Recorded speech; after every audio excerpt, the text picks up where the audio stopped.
Hello and welcome back to True Crime on the Brain.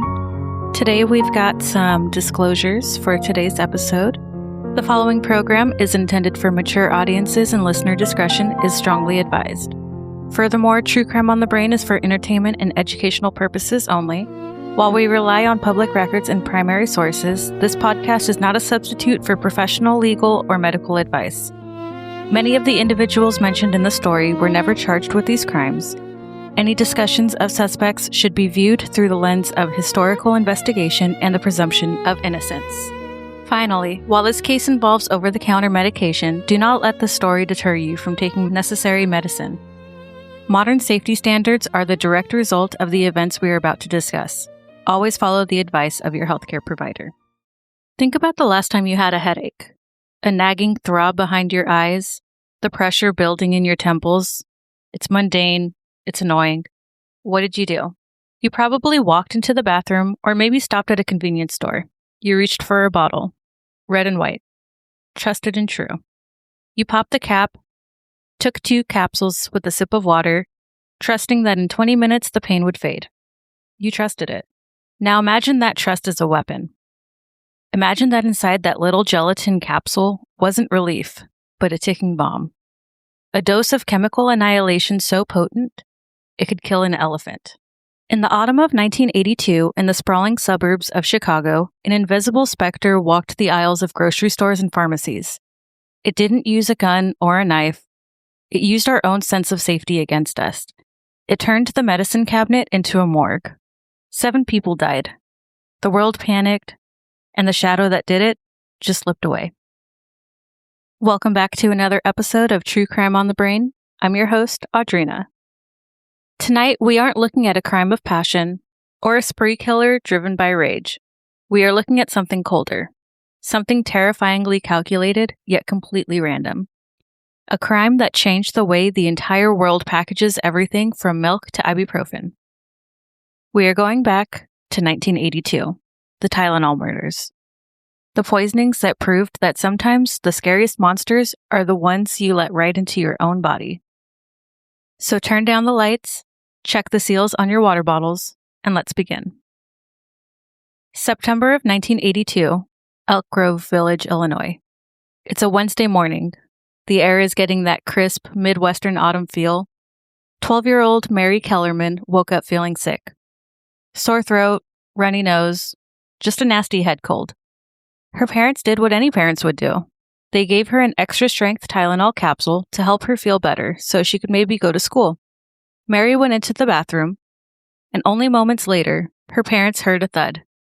They found Mary collapsed on the floor. By 10 o'clock a.m., Mary Kellerman was dead. The doctors were baffled. A 12-year-old just drops dead? They suspected maybe a sudden stroke, but that seemed very unlikely. Later that same day, just a few miles away in Arlington Heights, Adam Janis, 27 years old, a postal worker. He came home for lunch complaining of chest pains. A mild heart attack, maybe? He stopped at a store, bought a bottle of Tylenol, took some, and collapsed in the kitchen. He died in the emergency room. The doctors assumed it was a massive cardiac event.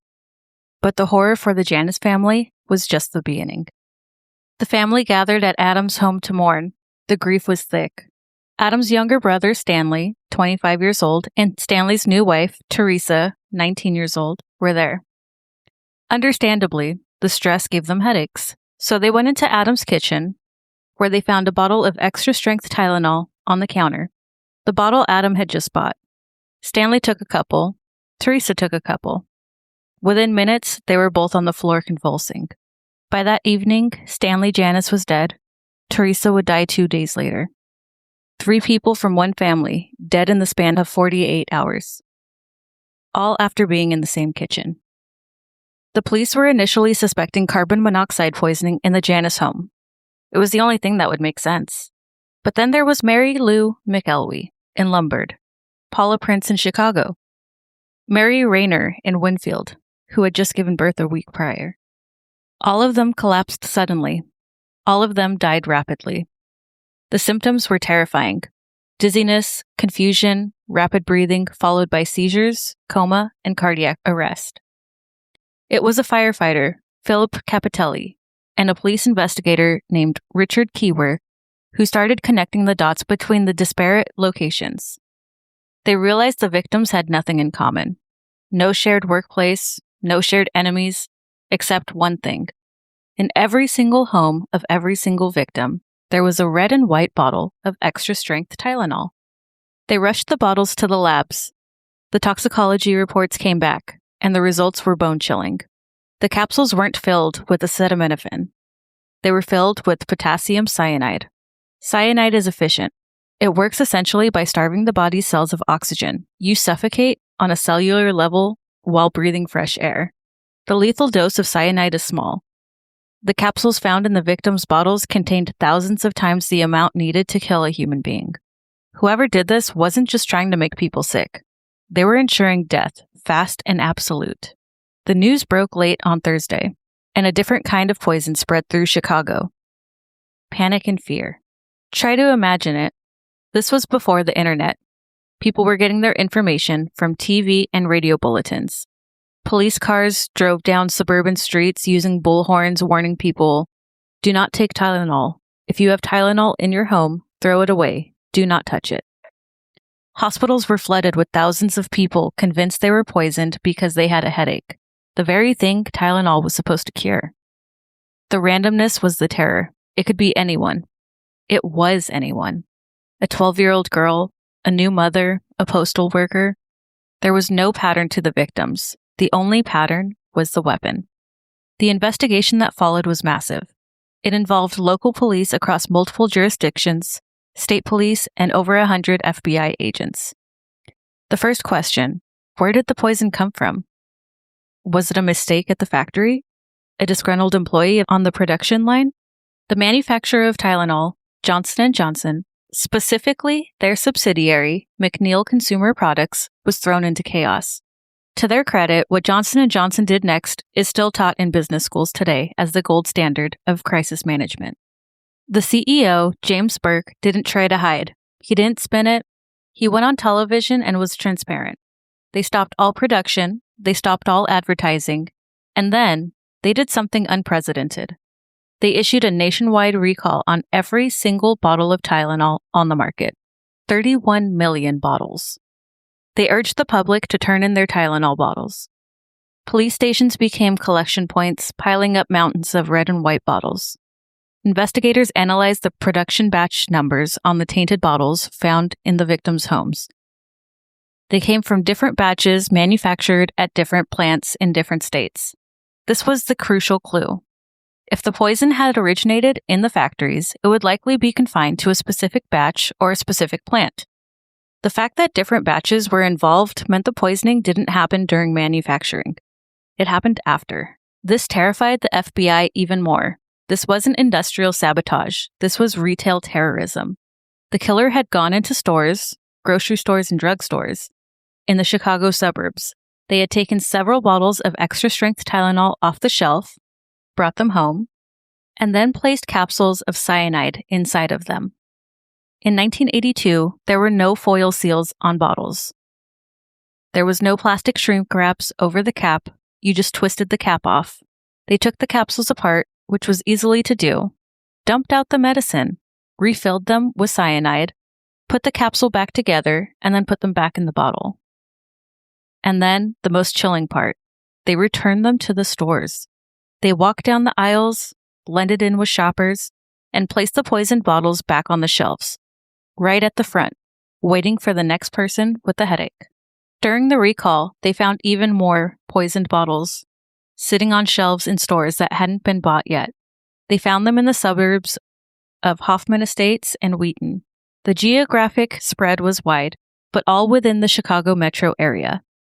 This suggested a killer with a car, time on their hands, and a meticulous plan. But why? What was the motive? There was no manifesto, no demands. When you have a crime with no apparent motive and random victims, the suspect pool is everyone. The FBI looked at everything: disgruntled grocery store employees, recently fired pharmacists, people with history of mental illness involving poison. They had nothing. Until a letter arrived at Johnson & Johnson headquarters. On October 6th, a letter addressed to the CEO of Johnson & Johnson arrived. It demanded $1 million sent to a bank account in Chicago. In exchange, the writer promised to stop the killing. Suddenly, it wasn't random terrorism anymore. It looked more like extortion. The FBI pounced on this lead. The bank account mentioned in the letter belonged to a defunct travel agency owned by a woman named Nancy Lewis. When they looked into Nancy Lewis, they found her husband, James Lewis. James Lewis is a character, a con man, intelligent, arrogant, and with a dark history. In 1978, years before the Tylenol murders, Lewis had been charged in Kansas City with the dismemberment murder of an elderly man named Raymond West, who had hired Lewis as an accountant. The charges were eventually dismissed due to an illegal search by police, but the shadow hung over him. When the Tylenol murders happened, Lewis was living in New York City, hiding out from other fraud charges. The FBI quickly determined that Lewis had written the extortion letter, after matching a sample of his handwriting to the letters. They started a nationwide manhunt for him, and he was arrested in December 1982 at a New York City library. Lewis admitted to writing the letter, but he claimed that he didn't do the poisonings. But he saw an opportunity to make money off of the tragedy. He said he wanted to embarrass his wife's former boss by using that bank account number and get some cash from J&J in the process. The FBI grilled him. They tried desperately to link him to Chicago during the critical window in late September when the bottles were placed on shelves. They had circumstantial evidence, as he had previously lived in Chicago and knew the area. During an interrogation, Lewis even taunted the FBI. He gave them hypothetical scenarios of how the killer could have done it. He drew diagrams. He seemed to enjoy the cat and mouse game. But here's the problem. They could never place James Lewis in Chicago in September of 1982. They couldn't find receipts, travel records, or witnesses. Furthermore, the profiles didn't quite match. The extortion note came after the panic had started. Usually in extortion cases involving product tampering, the demand comes first. Pay me or people die. This killer killed first, and then stayed silent. James Lewis was convicted of extortion for the letter and sentenced to 20 years in prison. He served 13. To the day he died in 2023, he maintained he never poisoned a single bottle. Many investigators believed him.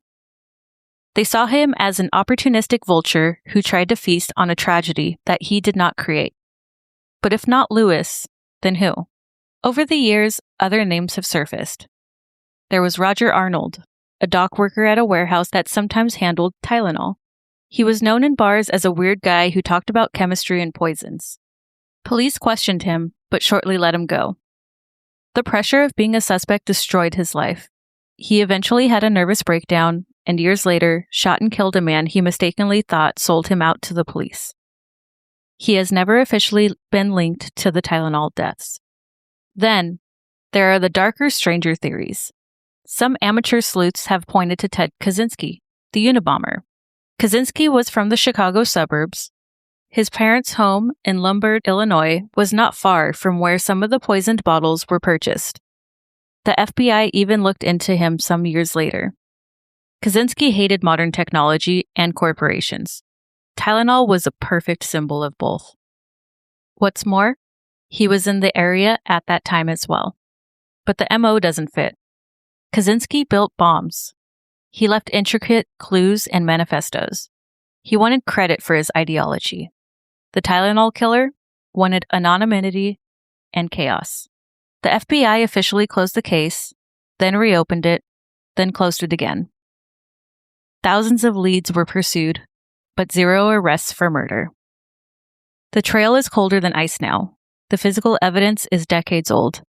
The DNA technology of 1982 wasn't advanced enough to pull trace amounts of skin cells off of a bottle cap. The killer is likely dead, or perhaps they are an old person, living a quiet life, carrying the secret of 7 murders to their grave. The Tylenol murders changed the world. In the immediate aftermath, Congress passed the Tylenol bill, making it a federal crime to tamper with consumer products. But the biggest change is something you touch every day. Before 1982, you could open a bottle of medicine, a jar of peanut butter, or a carton of milk without breaking a seal.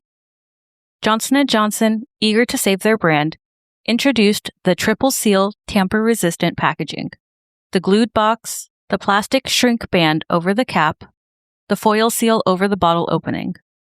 The rest of the industry followed. We live in a world designed by this unknown killer. Every piece of plastic wrap you struggle to peel off is a memorial to Mary Kellerman, the Janus family, Mary Lou McElwee, Paula Prince, and Mary Reiner. Tylenol eventually recovered. They switched from capsules to solid caplets that were harder to tamper with. They rebuilt the trust, but the fear never truly went away.